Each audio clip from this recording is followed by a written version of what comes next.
I'm Suzanne Gorman, I'm the Artistic Director of Maya Productions. We are a small but impactful and very ambitious charity. We make diverse theatre and arts to enable social change, and for us particularly, we are interested in making racial justice happen in the arts. So that is us, as an organisation. But obviously we're here today for Roots to Roots, the exhibition.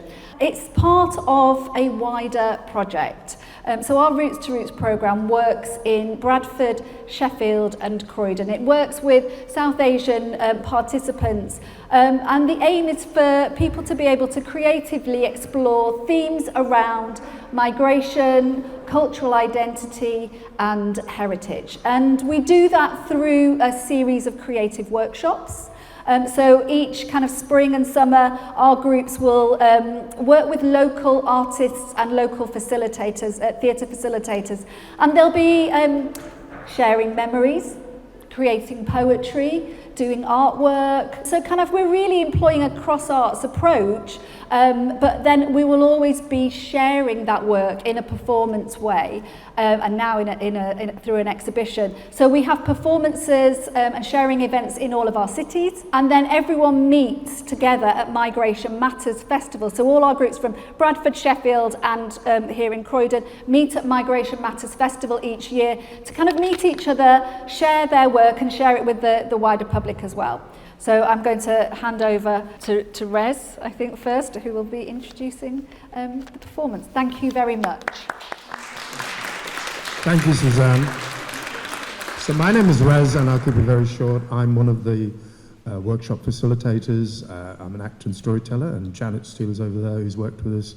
She's here just arrived. She's going to host the Q&A at the end. So, are you ready, ladies? These wonderful ladies, and especially because it's International Women's Day and Women's Month, and also because we began with some questions and answers, and they explored it on a couple of hours on a Wednesday at Stanley Halls, and they've come up with this presentation for you. So over to you, the Anglo-Indian group and Southeast Asian group. Enjoy.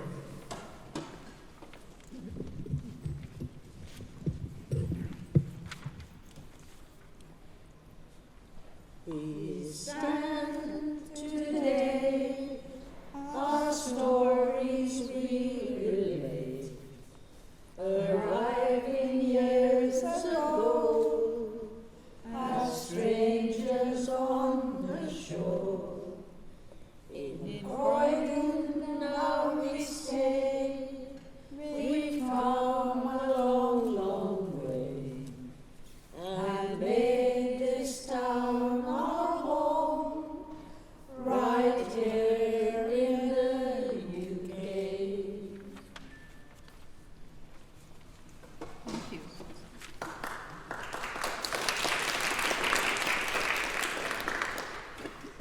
I was born Mary Fleury, the eldest of 7 children. My parents, John and Eileen, who immigrated to the UK in 1962. Our ancestor was a French soldier who married a woman from South India. Were these generations documented during French, Portuguese, and British rule? Who was my ancestral grandmother? What was her family name?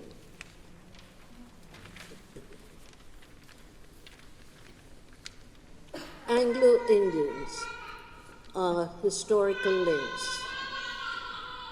We go a long, long way back to the French, Dutch, and Portuguese, explorers of the days of old who sailed the 7 seas.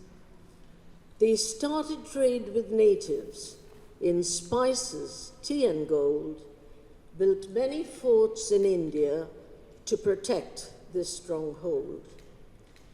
The British also landed on the shores of Ind. 'Twill be the jewel in the crown when they navigated trade winds. With them came English culture to the new land they had found, formed the East India Company, then British Raj, and settled down.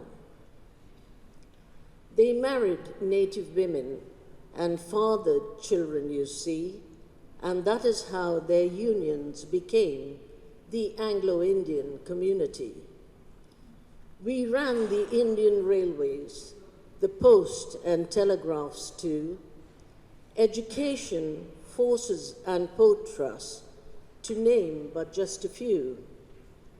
We gave a great contribution to the land of our birth, and after India's independence, we are the lost Anglo-Indians now spread across the earth.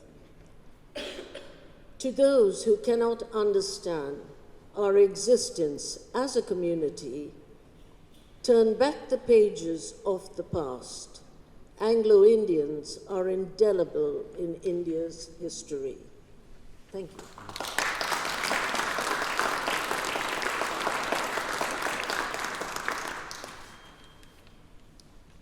Identity. Is it about belonging or is it dividing? We're the children of mothers with no name. Unrecorded, forgotten, they have faded away. And fathers who came but bore no blame. They just took the coin to hold the sway in lands where profit was the gain. And so we grew into our own race, English in all, just not in face. My identity divides me from the land of my birth and the land of my life. I was born in India, but am not Indian. That happens. I speak English only and live in England, but am not English. That too happens. Like countless others with interrupted lines and uprooted cultures, my identity has to be my present and future. It just can't be my past. For those with lines that stretch back in time and place, identity unites them. But for those wrenched out of time and place, it actually divides. Our belonging to ourselves makes us whole. It means we just don't make a fuss. We worked out our own role in the land of our birth, loyal and accepting our role in empire, looking to our fatherland for a welcoming hearth, but no welcome here nor there. We look like some that we are not, and we speak like those who wanted us not. I don't see my skin, I see out of it. I don't feel my skin, just like you don't feel yours. I think and feel as you do. My identity is my life as I have made it now, because I had to leave the place of my birth. Someone, at some time, for some reason, interrupted one half of my line, and that happens too. Being Anglo-Indian means I do not speak or dress or believe as an Indian, not by my choice, but by history and plan, not by my design, but by circumstance. Anglo-Indian history made us choose between the land of our birth mothers and the home of our cultural fathers. We are a diaspora fashioned to fulfill a purpose for empire, tolerated but not belonging anywhere, that we spread to when we were no longer wanted. The traits that make us Anglo-Indian are also the traits that help us to cope with adversity. As a race, we fit in well, so with each generation, we grow less. Not many know us, and soon we will be forgotten. Then and now, there and here, we fitted. Division made us, but we made what we are.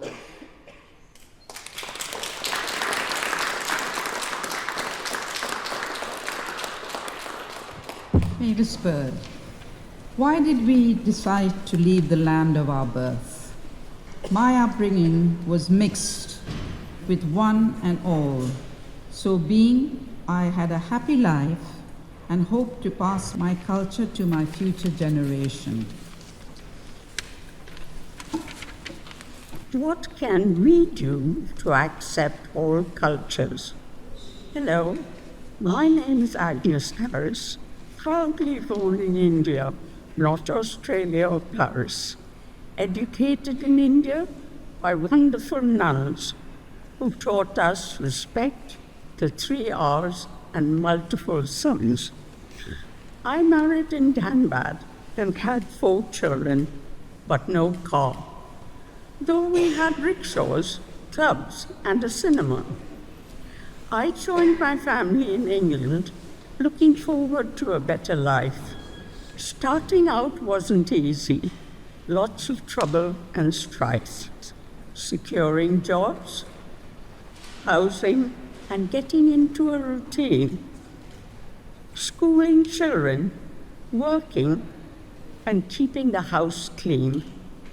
A challenge indeed, but we ploughed through it all and have come out smiling and standing tall.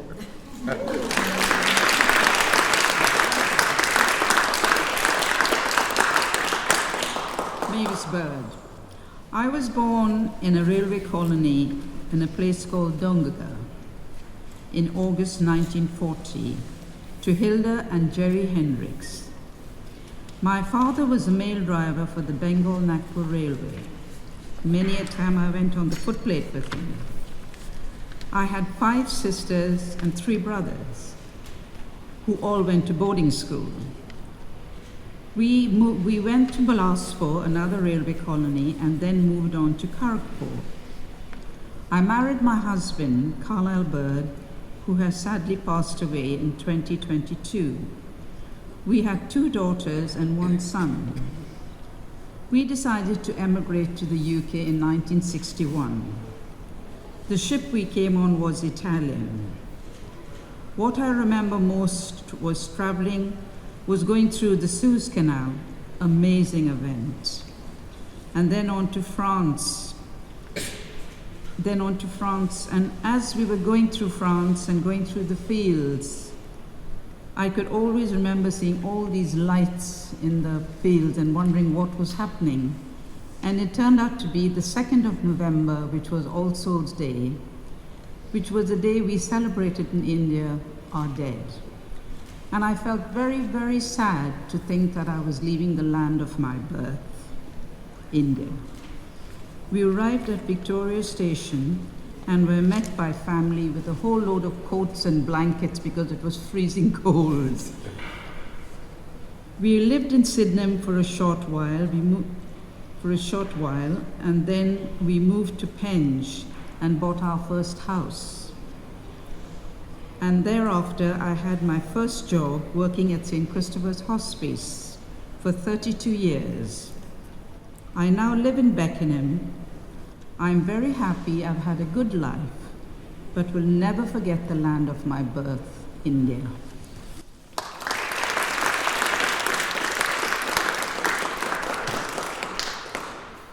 Who am I? I'm Rebecca Beddoe by marriage, and my maiden name was Joseph. I come from a large family of 10 siblings, and I am the 5th eldest. I went to a Catholic convent school in Meerut, UP, India. I was good at maths back then, but struggled with Hindi and Sanskrit. In my spare time, I enjoy knitting, watching TV, and making friends.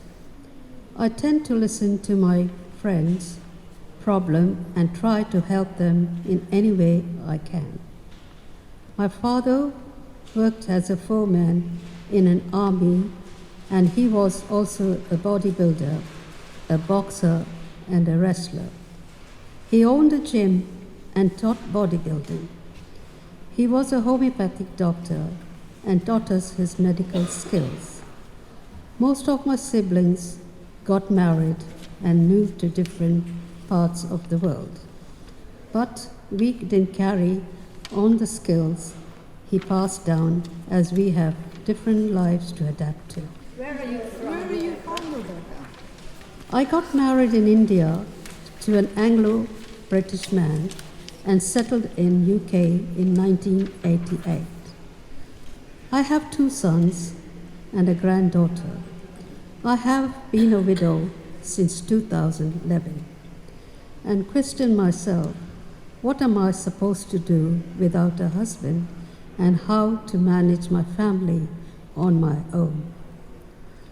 I had to be strong for my sons till they grew up and got good jobs. I thank God for helping me in these times of need. At times I feel lost and don't know what to do. I ask myself, where am I? I have come to UK to fulfill my dreams of seeing snow and left the sunshine behind. I do like England, and this is my home now, with my family and friends. Where will I be in the future? When my youngest son moves away in a few years after he gets married, I think about if I should stay or move too. I have lived a life with a big family, with my future, and my future will be all by myself. Now I pray, lead me safely, Lord, and I will follow you. I have to look forward to what life throws at me and what God has in store for me.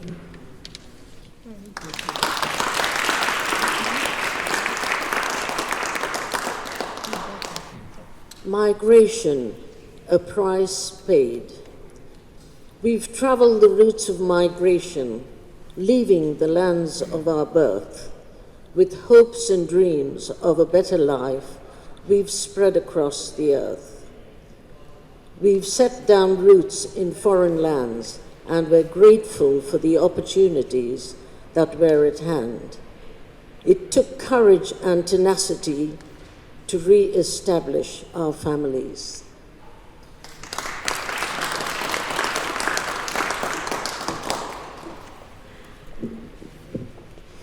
I am Gandalf. I like to know where in India my great-great-grandparents came from in slavery time. I was born in Trinidad and Tobago, the land of carnival, steel band, and calypso. We are trying to make a place for every Cretan race find an equal place. Leaving my homeland for a foreign land. My homeland, Trinidad and Tobago, a pair of small, relatively insignificant islands cast away from mainland South America. The islands are surrounded by the Caribbean Sea, the Atlantic Ocean, and the Gulf of Paris. My ancestors came from India as British migrant laborers contractor in the 1800s, primarily to work in the sugar estate abolition. I was born in 1946 of Hindu heritage parents, Rajo and Coach in Trinidad. The second of 5 girls. My parents were very strict, and my mom made sure we went to school and contribute to the home by doing household chores. My dad was the only provider, and my mom took care of the home and children. When I grew up, I took a job in the Guyana consulate as a receptionist in Trinidad, where I met a friend who came to England to train as a nurse. She encouraged me to come to England also. In the 1970s, I decided to make this move and arrived in England to begin nurses training. Upon my arrival in England, I very quickly learned to adapt to a new way of life, including weather, culture, and accent. Upon completion of my training, I got a job in the NHS, and it's that my contribution that I call home now. I am retired and lived a happy and peaceful life. I do visit Trinidad and Tobago to see relatives and friends as regularly as I can.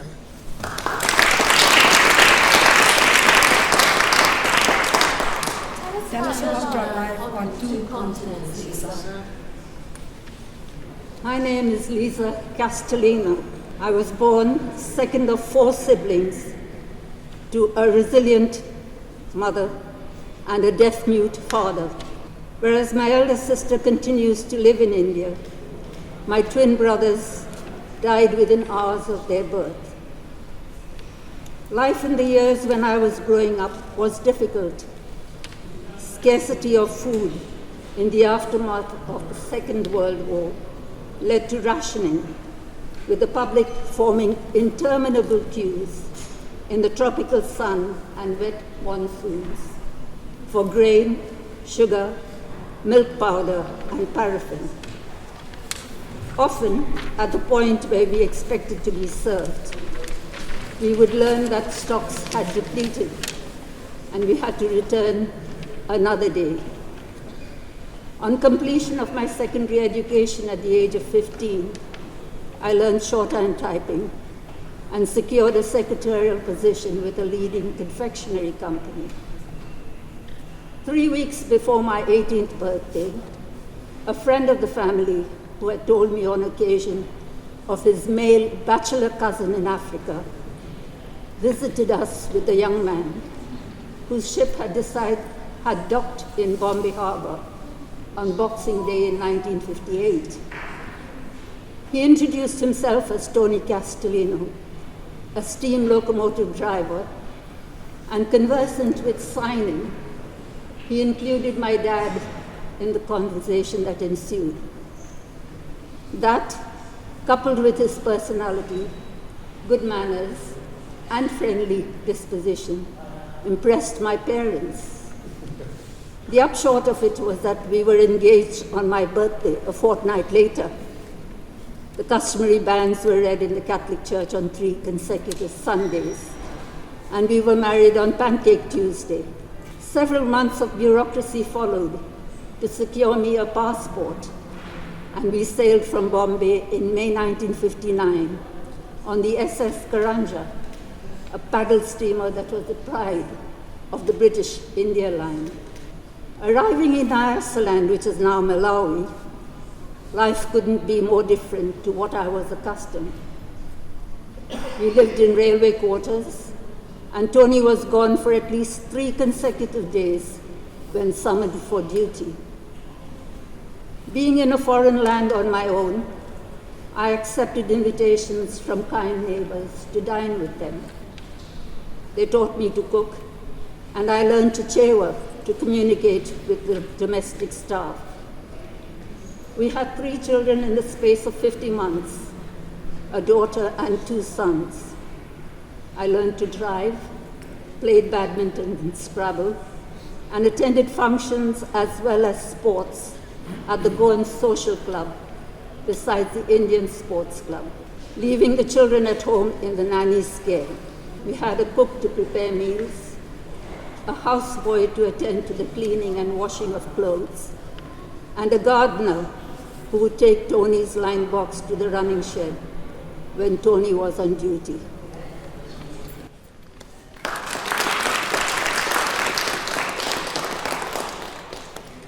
My name is Poona Singh. This is my immigration story. I was born in British Guyana in 1939 of Hindu parents. Their 4 parents were themselves immigration from India, having arrived in British colony in the late 1800s. In this new world, they were indentured servants planting sugarcane, rice, and other crops for the plantation owners. My father was a rice farmer, whereby he was engaged in milling the paddy, which was first dried on the sprawling concrete before being made into rice. My mother was a homemaker, raising her own 6 children. I was born in 1939 and married at an early age, as the custom among Hindu families. At age 30, I was already a mother of 6 children. In 1969, my husband was encouraged to join family members living in England. So we began a new life, learning to adapt a new culture and ways of living. My children are all mature adults, raising their own families and pursuing a better life in the United Kingdom.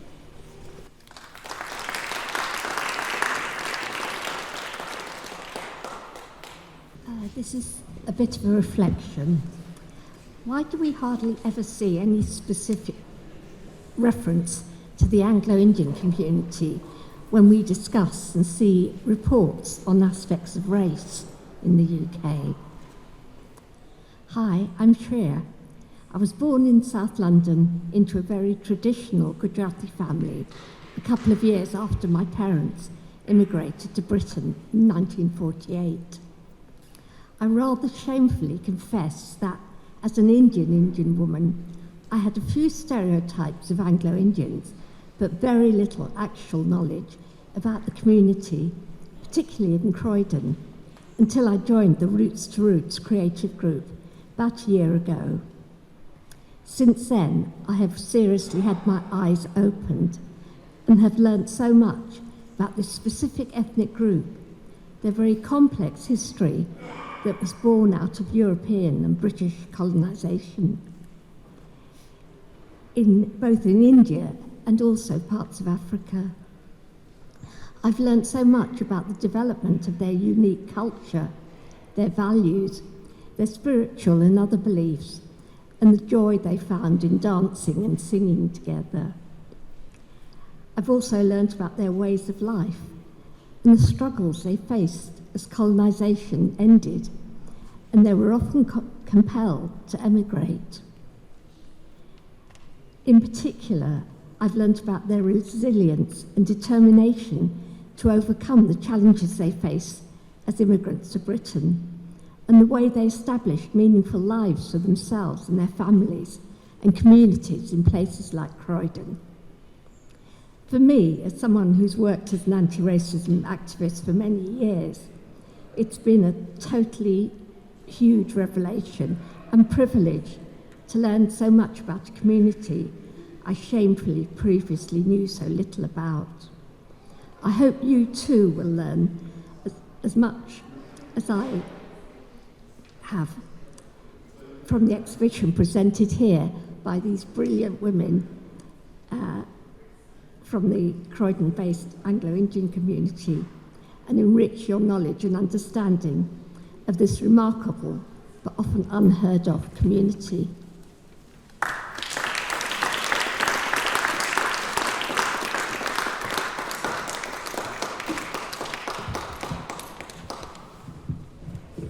We are gathered here together My production team and shared our migration stories. as a multiracial community, We've enjoyed our journey up to now.